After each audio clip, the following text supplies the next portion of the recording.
तो फिल्म की शुरुआत न्यूयॉर्क से होती है, जहां जंग का समय है। इवा खिड़की से यह सब देख रही थी और तभी एक जोरदार धमाके ने सब खत्म कर दिया उसकी आंखों के सामने। तभी कोई उसका हाथ पकड़ते हुए खींचकर उसे नीचे बेसमेंट की तरफ ले गया और एक तरफ अफरा तफरी मची थी। सब जान बचाने को भाग रहे थे। इवा का हाथ पकड़ने वाला इंसान उसे खींचकर एक बंकर में ले गया। यहाँ एक आदमी ने इनके आने के बाद यह बंकर बंद कर दिया और फिर उसे टेप से सील भी कर दिया ताकि बाहर से आने वाली रेडिएशंस उनको नुकसान ना पहुंचाए। बाहर से लगातार लोगों की चीखने पुकारने की आवाजें आ रही थी। यह बंकर माइकी का था और माइकी ने ही बनाया था, जिसे पहले ही ऐसी किसी आफत का अंदाजा था। वो यहाँ मौजूद 6 लोगों को बताता है कि अगर किसी ने यहाँ से बाहर जाने की कोशिश की तो वो जलकर राख हो जाएगा, क्योंकि बाहर इस बड़े ब्लास्ट की वजह से टेम्परेचर बहुत ज्यादा हो गया था। रेडिएशंस ने अगर उनकी बॉडी पर असर कर दिया तो ये लोग हैंडीकैप भी हो सकते हैं और पागल भी। अभी वो यही बात कर ही रहा था कि एक और बहुत बड़ा ब्लास्ट हुआ, जिसकी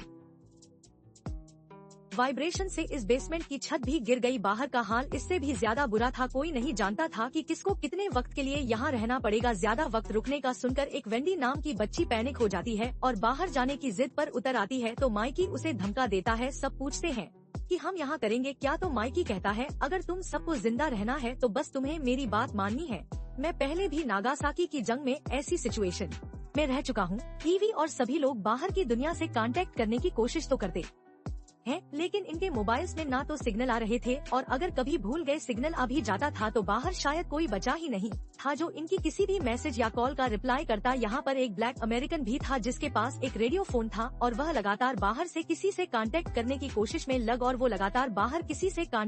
की कोशिश में लगा रहता था, लेकिन कभी किसी ने रिप्लाई नहीं किया। इन्हें काफी दिन यहाँ पर गुजर गए। सब यहाँ रहते रहते बोर हो गए। जो और बॉबी तो बहुत ज्यादा। इन दोनों ने फैसला किया कि वो यहाँ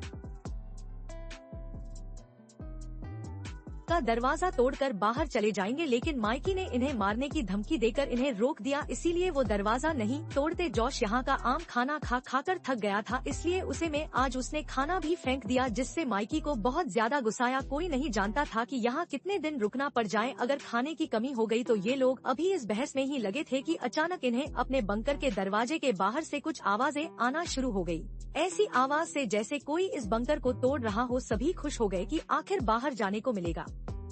पूरा दरवाजा तोड़कर 5 सोल्जर्स अंदर आए, जिन्होंने प्रोटेक्शन सूट भी पहना हुआ था, क्योंकि बाहर की दुनिया में अब ऐसे निकलना पॉसिबल नहीं रहा था। रेडिएशन से बचने के लिए यह प्रोटेक्शन सूट पहनना जरूरी हो गए थे। वो आते ही यहाँ पर जल्दी से वेंडी को पकड़ लेते हैं और उसकी गर्दन में कुछ इंजेक्ट कर देते हैं, जिसके बाद इन्होंने वेंडी को बैग में रखा और वो उसे यहाँ से ले जाने लगे। हालांकि वेंडी की मॉम अपनी बेटी को बचाने की बहुत कोशिश करती रही, लेकिन उसकी सारी कोशिशें नाकाम हो गई। 2 सोल्जर्स तो उस बच्चे को यहाँ से ले गए थे और 3 सोल्जर्स यहीं पे थे। उनका इरादा इन सबको मारने का लग रहा था, इसीलिए पहले इन्हीं लोगों ने मिलकर इन तीनों सोल्जर्स को मार दिया। इस टाइम वेंडी की मॉम की हालत भी बहुत ज्यादा खराब थी। वो खुद भी बाहर जाना चाहती थी, इसीलिए वो फौरन उठती है और टेप उतारते हुए यह दरवाजा खोलने की कोशिश करती है, लेकिन सारे उसे रोककर एक कमरे में बंद कर देते हैं, क्योंकि वो जानते हैं कि अगर यह दरवाजा ज्यादा देर तक खुला रह गया तो रेडिएशन अंदर आ जाएंगी और ये लोग भी जिंदा नहीं बचेंगे। खैर, दरवाजे को दोबारा सील करने के बाद ये लोग अंदर आते हैं तो अंदर 3 सोल्जर्स की लाशें थी, जिन्हें देखते हुए माइकी ने कहा मुझे लगता है कि यूएई ने यूएस के ऊपर हमला किया है और अब वहाँ के लोग यहाँ की सारी पॉपुलेशन को खत्म करना चाहते हैं।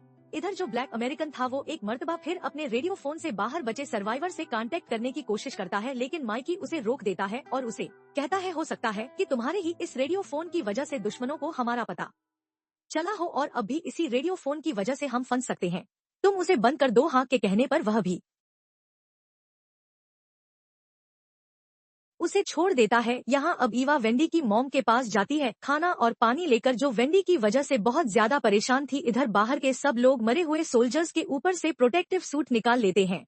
2 सूट तो डैमेज हो गए थे, लेकिन एक सूट ठीक था जिन्हें पहनकर ये बाहर की दुनिया में जा सकते थे। ईवा कहती है बाहर मैं जाऊंगी और अपनी आर्मी वालों को ढूंढकर उनसे मदद लेकर यहाँ आऊंगी, लेकिन ये लोग ईवा के बाहर जाने पे राजी नहीं थे, क्योंकि सूट एक था। इनको लगता है कि वह सूट लेकर भाग जाएगी, तो ये लोग डिसाइड करते हैं कि ये सब जोश को बाहर भेजेंगे, क्योंकि उसके एक दोस्त को सोल्जर्स के साथ लड़ाई के दौरान गोली लग गई थी और वो अभी भी यहीं है। इनको लगता था कि अपने दोस्त को बचाने के लिए वो वापस जरूर आ जाएगा। वो सोल्जर का प्रोटेक्टिव सूट पहनकर सोल्जर की ही गन लेकर बाहर निकलता है और देखता है कि इस बंकर के बाहर हर जगह टनल बना दी गई थी। वो इस टनल से होता हुआ एक ऐसी जगह पर पहुंचता है जहां उसी के जैसे सूट पहने हुए काफी सारे लोग काम कर रहे थे। ये किसी किस्म की लैब लग रही थी जहाँ पर ये लोग रिसर्च कर रहे होंगे। जॉश ऑब्जर्व करने लग गया कि आखिर यहाँ पे ये कर क्या रहे होंगे। उसने देखा कि लैब में बच्चों के बाल रखे गए थे और काफी सारे कैप्सूल्स के अंदर बच्चों को कैद करके रखा गया था। ये सभी बच्चे बेहोश थे और इन्हीं बच्चों में वेंडी भी मौजूद थी। वेंडी को देखकर वो थोड़ा सा इमोशनल हो जाता है और उसे बाहर निकालने की कोशिश करता है और उसकी इस हरकत से यहाँ पर मौजूद बाकी लोग पहचान लेते हैं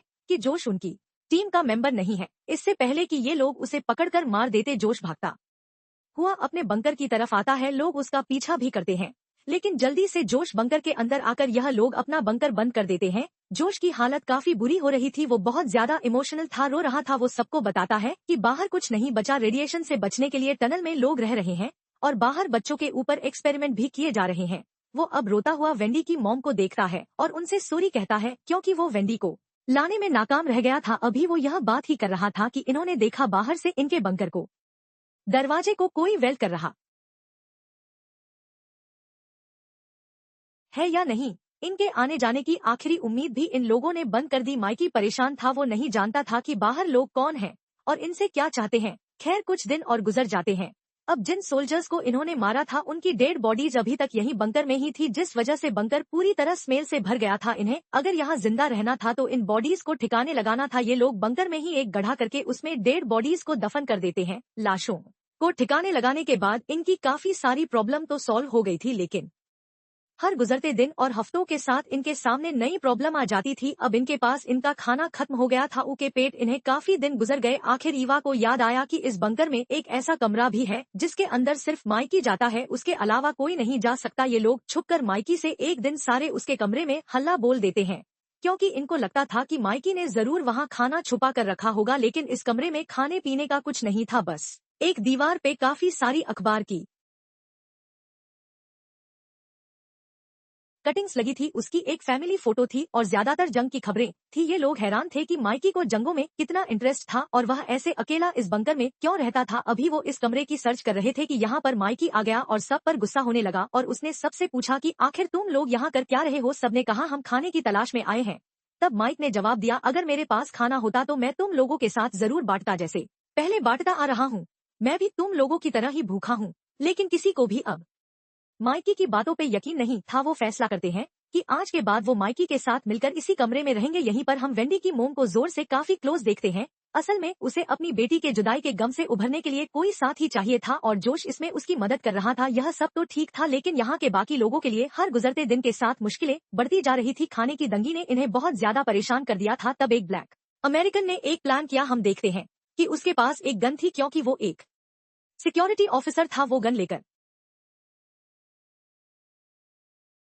खामोशी से अकेले में माइकी के कमरे में चला जाता है और उसके ऊपर गन दान देता है, क्योंकि उसने माइकी के कमरे में एक सीक्रेट दरवाजे को नोटिस किया था और उसे लगता था कि इस दरवाजे के पीछे जरूर खाना होगा। शायद वो ठीक भी था। वो जबरदस्ती उसे यह दरवाजा खुलवा रहा था कि तभी माइकी ने होशियारी दिखाई और उसके हाथ से उसी ही गन छीन हुए उसे ही मार डाला। ईवी जो इस ब्लैक अमेरिकन का पीछा कर रही थी, उसने सब अपनी आंखों से देखा और शोर मचाकर सबको यहाँ बुला लिया। अब सब लोग ये बात जान चुके थे कि इस सीक्रेट दरवाजे के पीछे खाना है, जिसका कोड जब वो माइकी से पूछते हैं तो माइकी उन्हें नहीं बताता। इसीलिए अब ये लोग माइकी को चेयर से बांध देते हैं और उसे टॉर्चर करना शुरू कर देते हैं। जब माइकी इस टॉर्चर से थक जाता है तो आखिर वो उस दरवाजे का कोड बता ही देता है और देखने को मिलता है कि सच में उसके पीछे बहुत सारा खाना था। इनके पास अब तकरीबन एक महीने की खाने की सप्लाई जा गई थी। एक मसला हल हुआ ही था कि दूसरा सामने आ गया। माहे की रेडिएशंस अब अंदर फैलने लगी थी और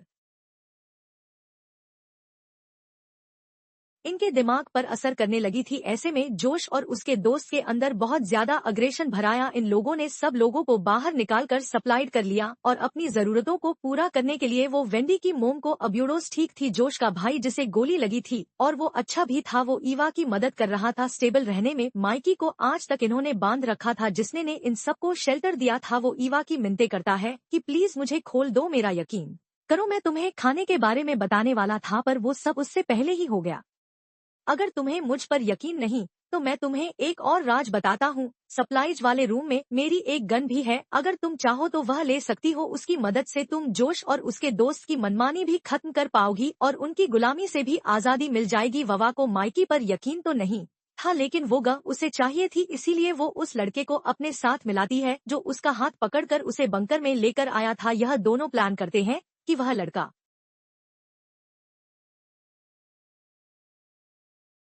सप्लाइड रूम में जाएगा गन लेने के लिए और ईवा पीछे से जोश और उसके दोस्त का ध्यान भटकाएगी। अंदर रूम का सीन दिखाया जाता है जहां जोश और उसके दोस्त पूरी तरह पागल हो चुके हैं। उन्होंने अपने बाल भी काट लिए, यहाँ तक कि उन्होंने वेंडी की मॉम को भी मार डाला है और इसके बाद भी वो उसकी डेड बॉडी को यूज करते हैं। ईवा जब अंदर आई तो वेंडी की मॉम की ये हालत देखकर बुरी तरह डर गई। इससे पहले कि ईवा कुछ करती या यहाँ से चली जाती वो देखती है कि जोश सप्लाई वाले रूम की तरफ बढ़ रहा था। उसने जोश का ध्यान भटकाने के लिए उसे अपनी तरफ अट्रैक्ट करना शुरू कर दिया, लेकिन जैसे ही जोश ने अपनी लिमिट्स क्रॉस की तो उसने जोश को दूर कर दिया और इससे जोश को बहुत गुस्सा आया। उसने ईवा के ऊपर हमला किया और उसके साथ जबरदस्ती करने लग गया। इतने में ही हमने देखा कि ईवा के साथी ने एक गन भी हासिल कर ली थी जिसे वह लेकर बाहर आ गया। अभी वो गन लेकर बाहर निकला ही था कि उसके सामने जोश का दोस्त आ गया जिसके ऊपर उसने एक गन तान दी। यहाँ जोश ईवा के साथ बुरा करने की कोशिश कर रहा था। रही ईवा को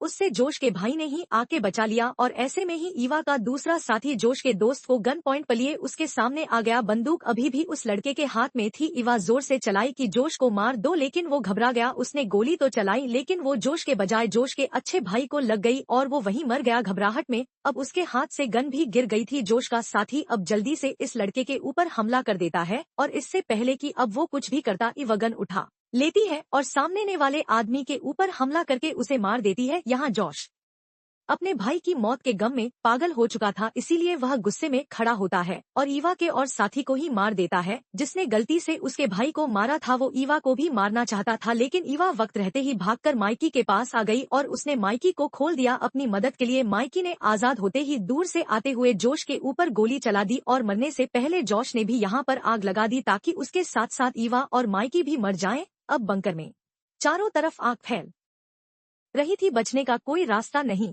था। तभी ईवा को याद आया कि एक मर्तबा माइकी ने उसे बताया था कि इस बंकर से बाहर जाने का एक रास्ता है जो सिवरेज से होकर गुजरता है। वो भाग कर जाती है और इस बंकर में मौजूद एक प्रोटेक्टिव सूट उठाकर जल्दी से पहन लेती है। माइकी के आने से पहले जिस कमरे से इन्हें भागना था उसका दरवाजा ईवा ने पहले ही बंद कर दिया था। माइकी बाहर से उसे खड़का आता रहा लेकिन ईवा ने खोला नहीं और इस तरह माइकी समझ गया कि अब उसका आखिरी वक्त आ गया है। वो आखिरी वक्त में अपनी वाइफ और बेटी को याद करता है, जबकि यहाँ यवा को दिखाया जाता है जो सिवरेज लाइन के जरिए अब बाहर निकलने में कामयाब हो चुकी है। बाहर आते ही उसने एक खौफनाक मंजर देखा, तबाही का चारों तरफ धुआं ही धुआं था। आलूदगी के बादल बने हुए थे। यह शहर अब पूरी तरह तबाह हो चुका था और उसे कहाँ जाना था यह भी उसे नहीं मालूम था। और बस यही सब तबाही दिखाते हुए ये कहानी यहाँ